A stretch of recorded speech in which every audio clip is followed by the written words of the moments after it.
Esta aula terá como tema diabetes gestacional, abordando tanto a diabetes prévia na gestação, como aquela diabetes que se iniciou durante a gestação. Sabe-se que na gestação, a metabolização de carboidrato passa por duas fases. A primeira é uma fase anabólica, em que a glicemia na circulação tende a diminuir, pois essa gestante está guardando reservas para o feto. Já a segunda fase é uma fase catabólica, em que a gestante disponibiliza essa glicose que foi guardada para então o feto utilizar. Na fase catabólica, existe um aumento da resistência insulínica, principalmente então pelos hormônios produzidos pela placenta, como o hormônio lactogênio placentário, o cortisol e o hormônio de crescimento. Na primeira fase, no início da gravidez, pode acontecer da glicemia até diminuir, principalmente entre 7 semanas. No entanto, a partir de 24, 28 semanas é que se inicia definitivamente essa segunda fase do metabolismo de carboidratos, o que leva então geralmente a uma descompensação naquelas pacientes diabéticas prévias ou ainda ao surgimento do diabetes gestacional. Com relação, então, a essa resistência insulínica que ocorre, se aquela paciente, mesmo que não tinha alteração no metabolismo de carboidrato, quando ela chega nessa segunda fase, na fase catabólica, se ela não conseguir, então, aumentar a sua produção pancreática de insulina para vencer a resistência, provavelmente ela vai desenvolver, então, o diabetes gestacional. Então, neste slide, nós temos, então, a classificação do diabetes na gestação, que é a classificação de Priscilla White, que já foi modificada, que é essa que nós vamos apresentar. Ele demonstra, então, que quanto pior essa classificação, pior seria o acometimento tanto da gestante quanto do feto. Na classe, então, A1 e A2 é aquele diabetes gestacional. A1 seria a maioria do diabetes gestacional, que é aquele controlado apenas com dieta. O A2 é o diabetes gestacional que precisa de insulina. As outras classificações são então do diabetes pré-gestacional. A classe A é aquele que, mesmo sendo pré-gestacional, é um diabetes controlado com dieta, que nesse caso são aquelas pacientes com diabetes tipo 2 que conseguem durante a gestação retirar então a medicação oral e manterem um bom controle com a dieta. Na classe B são aquelas gestantes então com diabetes um pouco mais recente, que se iniciou então após os 20 anos e tem menos de 10 anos de doença. Na classe C, o diabetes começou entre 10 e 19 anos e faz então de 10 a 19 anos que ela tem a doença. Na classe D, é um diabetes que começou antes dos 10 anos de idade, então um diabetes bastante precoce, com uma gravidade maior, e que a duração da doença então já faz mais de 20 anos. Geralmente vem associado com retinopatia, hipertensão, nefropatia. A classe F é de nefropatia, então grave, F nefropatia, que é aquela classe então que vai cursar com proteinúria, mais de 300 mg em 24 horas. A classe H de HERT é aquelas pacientes que têm doença coronária. A classe R é de retinopatia proliferativa ou hemorragia vítrea. E a classe T são aquelas pacientes que já foram submetidas ao transplante renal. O diabetes gestacional, por definição, assim, que é conhecida antigamente, é aquele diabetes diagnosticado na gestação. No manual do Ministério da Saúde é ainda a definição que é colocada. Então, qualquer diabetes que fosse diagnosticado durante a gestação, teria então essa classificação como diabetes gestacional. Não importa se essa paciente já tinha diabetes e nunca tinha feito um exame, e de repente na primeira consulta do pré-natal descobriu diabetes. Todo mundo que tivesse o diagnóstico durante a gestação seria diabetes gestacional. Atualmente tem-se então modificado essa classificação, porque sabe-se aquelas pacientes que logo na primeira glicemia já apresentam alteração, provavelmente não é um diabetes gestacional, e sim um diabetes prévio. Então, essas pacientes elas ficaram conhecidas com a classificação de overdiabetes, que seria então um diabetes pregresso que ela não sabia que tinha. Então, logo na primeira consulta, ele foi diagnosticado como diabetes e provavelmente não tem relação com a gestação. E qual que seriam então os parâmetros laboratoriais dessa alteração? Então, a glicemia de jejum encontrada maior do que 126, maior ou igual a 126, uma hemoglobina glicada maior ou igual a 6,5 ou ainda uma glicemia ocasional maior que 200. Qualquer um desses parâmetros classifica então essa paciente como overdiabetes, que seria então aquele diabetes pregresso que ela não sabia que tinha. Mas ainda em algumas provas que se utilizar no Ministério da Saúde, o diabetes gestacional mantém com essa definição de o diabetes diagnosticado na gravidez, englobando aquelas pacientes com diabetes prévios sem diagnóstico. Nesse próximo slide, então, nós vemos os fatores de risco para diabetes gestacional. Essas pacientes elas vão ter que ser melhor investigadas para ver se elas não vão desenvolver o diabetes na gravidez. O primeiro deles seria a idade materna, em que uma idade maior do que 35 anos seria então um fator de risco. Alguns protocolos vêm sendo mais incisivos e falam que gestantes com mais de 25 anos já têm uma chance maior de ter diabetes na gestação. Outras alterações, então, o IMC maior que 25, que são aquelas pacientes com sobrepeso ou ainda com um ganho excessivo de peso durante a gestação. O antecedente familiar de diabetes em parentes de primeiro grau, uma mãe, uma irmã que tem diabetes. O diabetes gestacional na outra gestação, numa gestação anterior. Antecedente de macrosomia ou um feto grande para a idade gestacional, que nesse caso às vezes não teve o diagnóstico, mas ela teve diabetes na gestação anterior, provavelmente. Casos então das pacientes que têm hipertensão arterial, por causa da associação com a síndrome metabólica, também é um fator de risco para diabetes gestacional. O uso de medicações como corticoides, diazídicos, óbito fetal sem explicação em outra gestação, porque uma das causas principais seria o diabetes, e a síndrome de ovário policístico, por sua característica de resistência insulínica. Então, essas pacientes com esses fatores de risco, a gente considera elas como um rastreio positivo para diabetes. Você rastreou na anamnese e vai ter que fazer uma investigação mais incisiva. Tem que pedir logo, então, no início do pré-natal, teste de tolerância oral à glicose de 75 gramas, como nós vamos ver mais para frente. A investigação, então, do diabetes, ela vai começar, então, nessa primeira consulta em que vai ser solicitada a glicemia de jejum.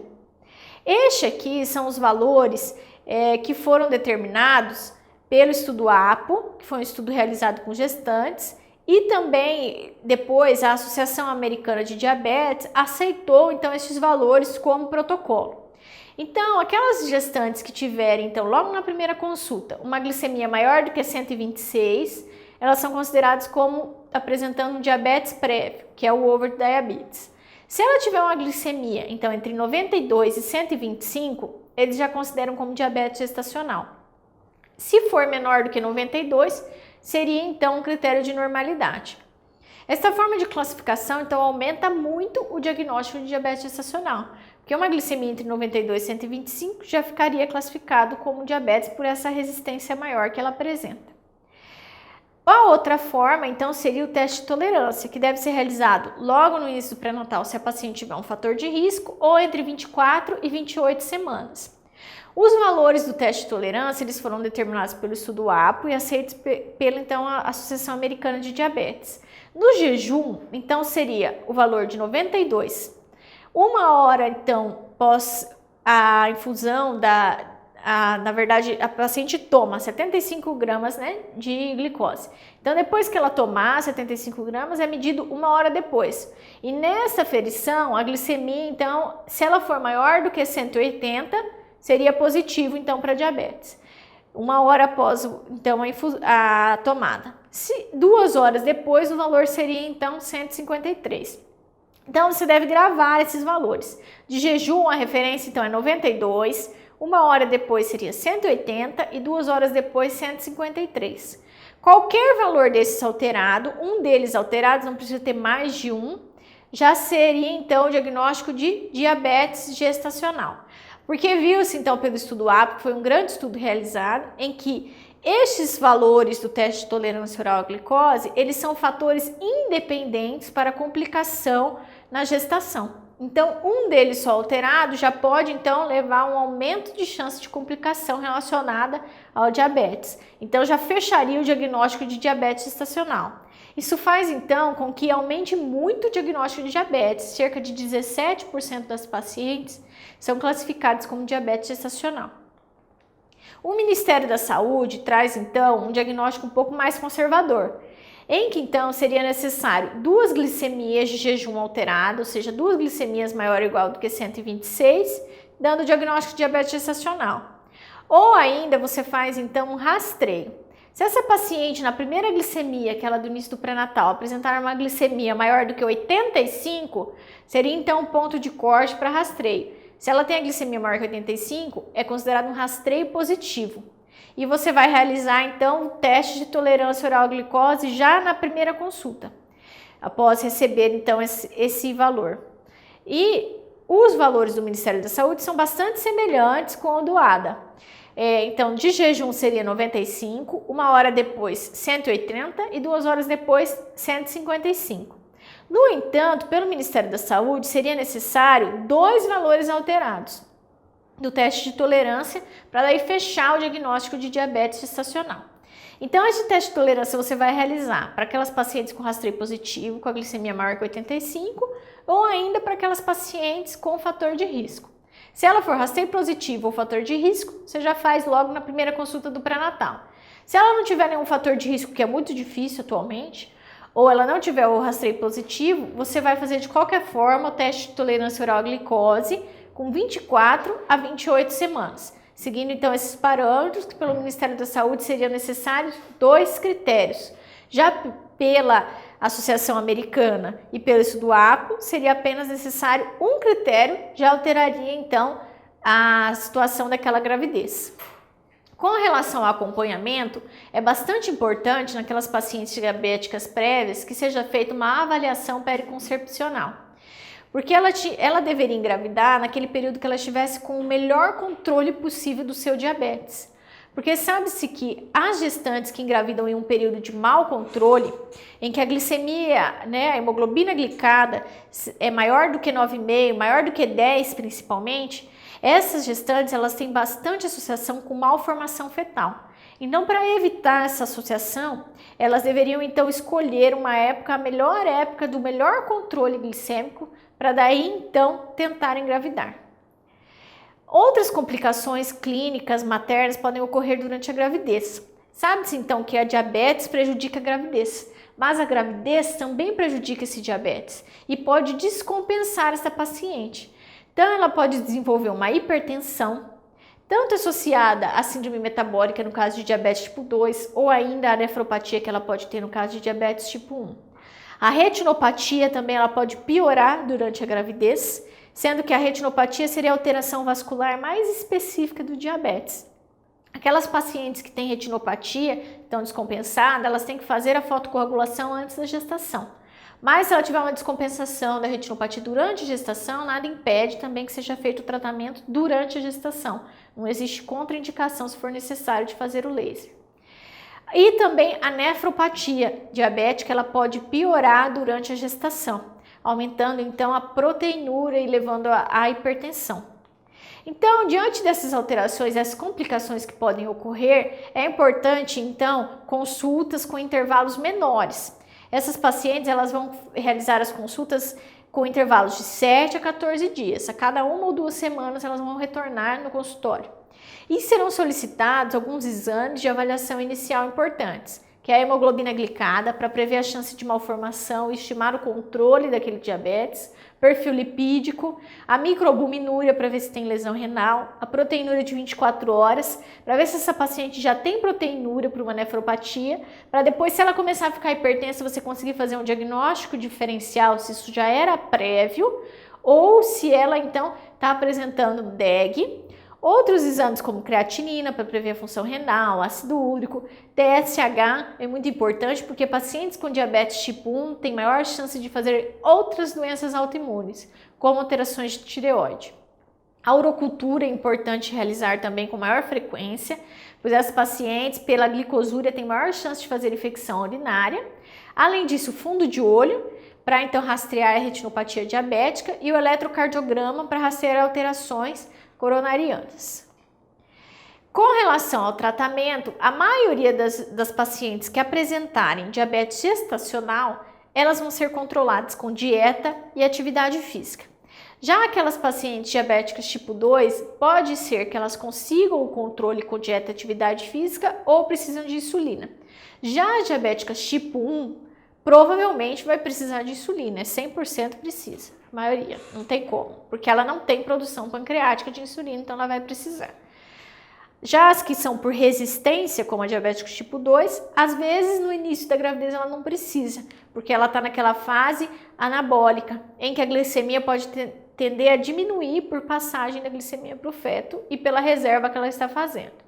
Com relação à dieta, então é orientada uma dieta fracionada em 7 refeições e que deve ser realizada então 40 a 50% deve ser carboidrato, 30 a 35% lipídio, 10 a 20% proteínas. Alguns protocolos falam em 6 refeições, outros 7. Geralmente, então, divide em 6 refeições, 10% então das calorias são no café da manhã, 30% almoço, 30% jantar e os outros 30% seriam então nos outros lanches que essa gestante vai fazer. Com relação aos adoçantes, existe bastante questionamento se eles podem ser usados durante a gestação. Na verdade, podem ser usados com moderação. Entretanto, os adoçantes que são classe B, que seriam então os preferenciais para serem utilizados durante a gestação, é o aspartame e os naturais como a estévia. O ciclamato é classe C. Existem alguns estudos em ratos que falam que seria citotóxico para linfócitos, então ele deve ser evitado. Então a preferência é aspartame e estévia. Outra então opção do tratamento na diabetes gestacional são os exercícios físicos, que eles então vão diminuir a intolerância à glicose, reduzindo a necessidade de insulina. Então, a maioria das gestantes com diabetes gestacional vão parar o tratamento por aí, entre dieta e atividade física, atingindo então bons controles glicêmicos. Já as outras gestantes, elas vão precisar então de medicação. A medicação de escolha durante a gestação é a insulina. Então, vai ser necessária a insulinoterapia nessas pacientes em que a dieta e a atividade física não foram suficientes para atingir a meta glicêmica, que é 70% dos valores dentro do esperado. E quais são as opções de insulina que nós temos? Nós temos então a insulina NPH, que é de uma ação então mais prolongada, tem a insulina regular, que é uma ação rápida, e a insulina ultra rápida, que nós temos a Lispro e a Aspart. Todas essas insulinas, elas podem ser utilizadas na gravidez, elas passam pouco pela barreira hematoplacentária e não tem descritos então alterações teratogênicas. No diabetes então pré-gestacional, principalmente diabetes tipo 1, vai ser necessário então a utilização tanto de NPH quanto de uma insulina rápida ou ultra rápida. Se a insulina for rápida, que é regular, ela tem que ser injetada então 30 minutos antes das refeições. Já a ultra rápida seria então no intervalo menor, 15 minutos antes das refeições. A necessidade de insulina naquelas pacientes com diabetes prévio geralmente diminui entre 7 a 15 semanas e depois vai aumentar lá com 28 a 32 semanas. Então o esquema de insulinoterapia geralmente ele fica no primeiro trimestre de 0,5 a 0,6 unidades por quilo por dia, no segundo trimestre de 0,7 a 0,8 e no terceiro trimestre de 0,9 a 1 unidade por quilo por dia. Essa quantidade de insulina, ela seria então dividida 2/3 pela manhã e 1/3 à tarde. Destes 2/3 de manhã, seria 2/3 de NPH e 1/3 de ultra rápida. Já à noite, então seria 1/3, né, que seria 1/3 total da insulina, esse 1/3 seria dividido em metade de NPH e metade da insulina regular ou da ultra rápida. Então seria mais ou menos esse esquema. 2/3 da insulina total de manhã, 1/3 à noite. E da de manhã você divide entre 2/3 e 1/3 e à noite metade entre a regular e a NPH. Aqui nós temos um exemplo então que é trazido no manual do Ministério da Saúde de uma gestante de 60 quilos. Entretanto, lá no manual ele utiliza então como 0,3 a 0,5 unidades por quilo por dia, que seria o inicial que você faria naquelas pacientes diabéticas ou ainda no diabetes gestacional. Então, ali você daria para essa paciente de 8 a 13 unidades de insulina NPH e 1/3 então dessas 12 unidades, 8 mais 4 que seriam 12, então essa 4 seria de insulina regular. Já à noite você vai dividir então 50%, de 3 a 5 é NPH e 3 a 5 regular. Já que você pode fazer a regular antes da refeição e optar à noite por um esquema bedtime, que seria aquele então um pouco antes de dormir, a paciente faz uso da insulina para evitar que o pico dela ocorra de madrugada e que ela faça hipoglicemia durante a madrugada. A hipoglicemia ela ocorre principalmente naquelas pacientes diabéticas tipo 1, então tem que tomar bastante cuidado.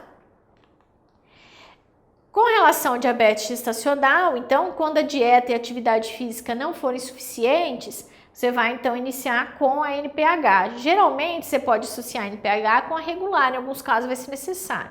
Mas a maioria só com a NPH já controla, com a dose de 0,3 a 0,5 unidades por quilo por dia. E só se necessário você vai introduzir a regular.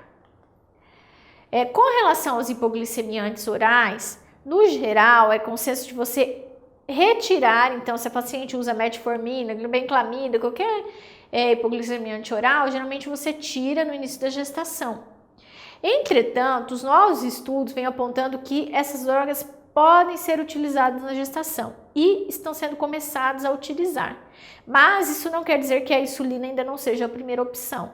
Então, eles podem ser considerados hipoglicemiantes orais, principalmente naquelas pacientes diabéticas tipo 2 e no diabetes gestacional, especialmente nas pacientes que têm aquela forma de resistência à insulina.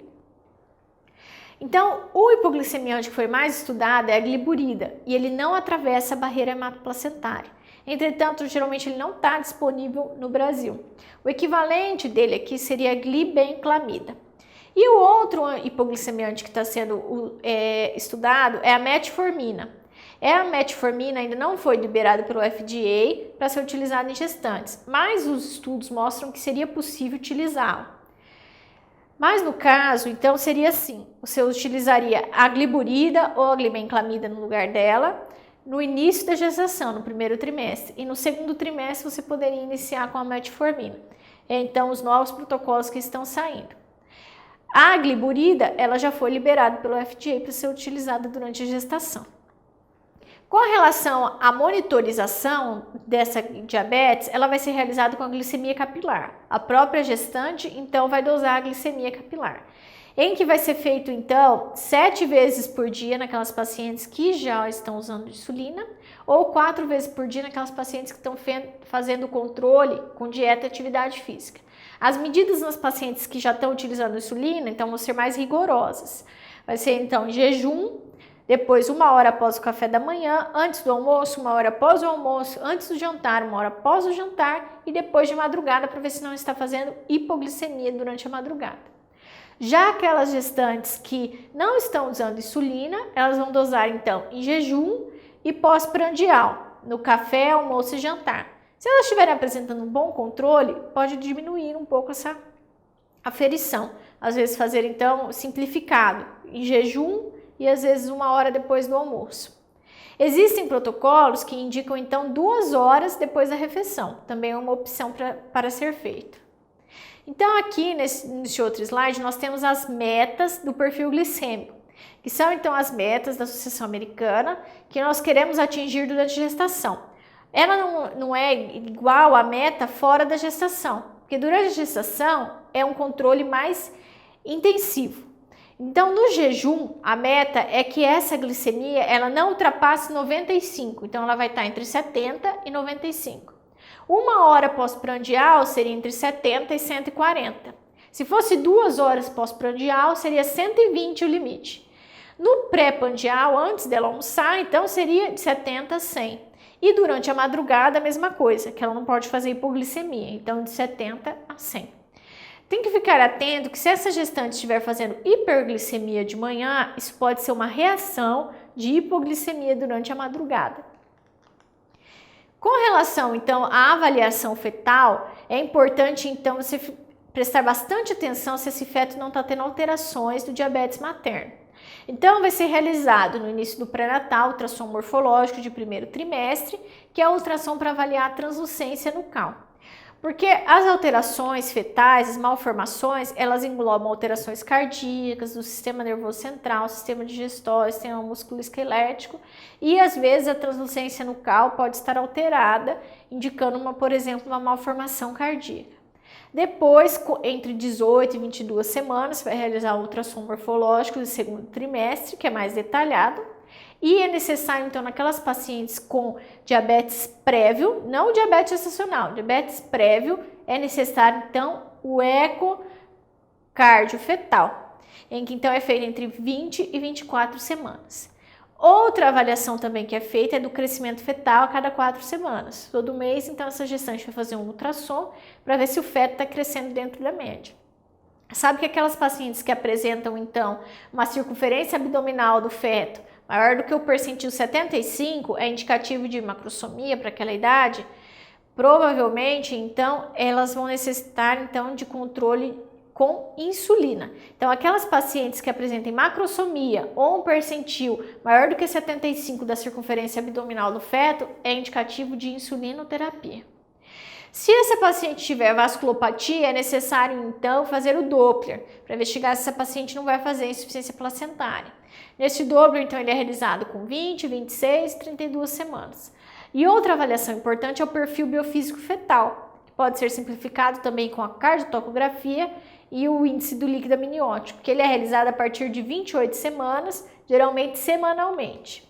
No diabetes gestacional, o controle ele é menor, mas você vai continuar avaliando o crescimento fetal pelo ultrassom mensal. Vai indicar também para essas pacientes um mobilograma, que é ela contar então os movimentos fetais, ver se aquele feto está mexendo, se está tudo bem. E o perfil biofísico semanal também pode ser indicado se ela tiver um mau controle ou se estiver tendo doenças associadas. Essa tabela você pode então estudar com mais calma, tudo que é uma tabela que indica esse acompanhamento da gestação nas pacientes diabéticas, que é uma tabela do manual do Ministério da Saúde. Nele, então, nós vemos então que ele separa as pacientes com diabetes gestacional bem controlado, com dieta, em que praticamente então elas fariam aquela avaliação do crescimento fetal a cada 4 semanas. Para elas, a cardiotocografia e o perfil biofísico fetal e o Doppler não tem indicação. Então, não tem indicação de Doppler nas pacientes que é diabetes gestacional, porque ela não tem vasculopatia. O parto, ele pode chegar até 40 semanas se estiver bem controlado. Já nas pacientes que precisam de insulina, mas não tem vasculopatia, você já vai começar então a orientar, né? Tanto a avaliação do crescimento fetal a partir de 28 semanas, a cardiotocografia e o perfil biofísico fetal a partir de 32 semanas. E você pode fazer então até 2 vezes por semana alternando entre perfil biofísico e cardiotocografia. E o limite do parto vai depender então das condições materno e fetais. Nas gestantes que são insulino dependentes e têm vasculopatia, então vai ser melhor um acompanhamento mais rigoroso. E a diferença é que então se inicia o perfil biofísico fetal e a cardiotocografia a partir de 28 semanas. E nesse caso, na gestante que usa insulina e que tem vasculopatia, é necessário o Doppler. Então o Doppler tem indicação nesses casos para rastrear a insuficiência placentária que pode ocorrer. E o parto vai ser com evidência de maturidade ou se tiver alguma descompensação grande em torno de 38 semanas. Então, como nós vimos naquela tabela, se a paciente tiver um bom controle, vai permitir então uma evolução do parto até 40 semanas. Permite então que essa gestação chegue a termo. Você só não permite o pós-termo, não permite que ela ultrapasse 40 semanas. Se a paciente tiver alteração vascular, nefropatia, retinopatia, macrosomia, um diabetes de difícil controle, restrição de crescimento, porque o diabetes está relacionado à macrosomia, mas se ele faz insuficiência placentária, pode fazer restrição de crescimento. Ou ainda sofrimento fetal, você vai antecipar o parto. A forma de parto, se vai ser vaginal ou cesárea, vai ser uma indicação obstétrica, não é o diabetes que vai determinar isso. Só tem que ter bastante atenção para aqueles fetos com mais de 4 quilos. E daí, geralmente, é melhor indicar cesariana pelo risco de distócia de ombro. Com relação à assistência ao parto, é necessário, então, um controle rigoroso tanto da glicemia quanto também da vitalidade fetal durante o trabalho de parto. A glicemia ela tem que ser dosada, então, de 2 em 2 horas e na fase ativa, de 1 em 1 hora. A meta, então, é que essa glicemia ela fique entre 70 e 140 miligramas por decilitro. No jejum, se você deixar a paciente de jejum, é melhor então infundir soro glicosado de 100 a 150 ml por hora. E no dia do parto, que você vai induzir o parto, que você vai realizar a cesariana, a NPH vai ser feito só 1/3, para evitar que ela faça hipoglicemia, porque ela vai ficar sem comer naquele período, aguardando o jejum da cesárea, ou mesmo durante o trabalho de parto, geralmente a ingesta alimentar será menor por causa das dores. E durante, então, esse período, tanto da espera da cesárea quanto do trabalho de parto, você vai realizar a correção se necessário.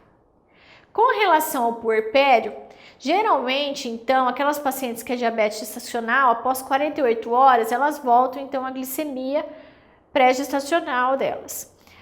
As gestantes que já têm diabetes gestacional, que já têm diabetes prévio, geralmente, então, elas têm uma queda da necessidade de insulina. Pode chegar a uma queda de 50% até do que ela estava precisando no final da gestação. Ou ela volta aos níveis pré-gravídicos de insulina, ou chega a ter uma queda de 50%.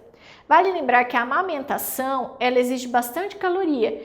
Então, a paciente pode ter, inclusive, hipoglicemia nesse período puerperal inicial, necessitando, então, de bastante atenção. O que é muito importante é realizar, então, o teste de tolerância 6 semanas depois do parto para aquelas pacientes com diabetes gestacional, para você ver se essa paciente não ficou diabética. Então, 6 semanas depois do puerpério, você vai fazer o teste de tolerância para determinar se realmente foi só um diabetes gestacional e ela já normalizou os controles glicêmicos. Então, neste último slide, nós temos as alterações que ocorrem, então, nos filhos dessas mães que tiveram diabetes durante a gravidez. Uma alteração bastante importante é a hipoglicemia. Então, logo que esse RN nasce, tem que ser feito um controle rigoroso da glicemia. A hipoglicemia ela ocorre porque durante a gestação, esse feto está exposto a uma grande quantidade de glicose. Isso faz com que o pâncreas seja estimulado a produzir uma grande quantidade de insulina. Quando ele sai do útero, o aporte de glicose cai abruptamente. Só que aquela memória da produção de insulina aumentada, ela não passa. Então ele continua produzindo muita insulina e não tem aquele grande aporte de glicose. Isso causa então a hipoglicemia. Esse estado de hiperinsulinemia, ele vai levar então ao aumento do crescimento fetal, podendo levar então à macrosomia, que é bastante característica dessas pacientes. Essa macrosomia, então, pode levar, pelo aumento de tecido, uma hipóxia relativa, que leva a outra alteração, que é a policitemia, o aumento, então, do número de hemácias. Outras alterações são descritas, como a hipocalcemia, restrição de crescimento, se for uma gestação com vasculopatia, com insuficiência placentária. Pode ocorrer também o polidrâmino. Esse polidrâmino é pelo aumento de diurese fetal, por aumento da osmolaridade urinária, em que você tem uma glicosúria. Então, o feto aumenta a saída de glicose na urina, o que aumenta a osmolaridade da urina, atrai mais líquido e aumenta a diurese dele, intraútero, fazendo então um polidrâmino. A prematuridade também pode estar associada a essa situação de diabetes, tanto a prematuridade eletiva quanto a espontânea. A espontânea porque aumenta a chance de infecção de urina, que vai aumentar o trabalho de parto prematuro, aumenta a chance de sofrimento fetal, de restrição de crescimento. E a eletiva porque às vezes você precisa antecipar pelo mau controle glicêmico. Além disso, pode ocorrer hiperbilirrubinemia, hipomagnesemia e uma obesidade ainda na vida adulta. Outra alteração que pode ocorrer é a síndrome de desconforto respiratório, bastante característico. Embora esses fetos sejam grandes, eles não são muito maturos, porque a hiperinsulinemia faz com que não haja uma produção grande de cortisol e dessa forma, então, como ela impede a produção do cortisol, a maturação pulmonar ela é dificultada. Então, a produção de lecitina pelo pneumócito 2 ela é menor pela menor produção de cortisol que é inibido pela hiperinsulinemia. Então, dessa forma, terminamos mais uma aula com essas alterações, com essas consequências que o diabetes pode causar, mostrando quão importante é o bom manejo dessa doença durante a gestação. Até a próxima aula e obrigada!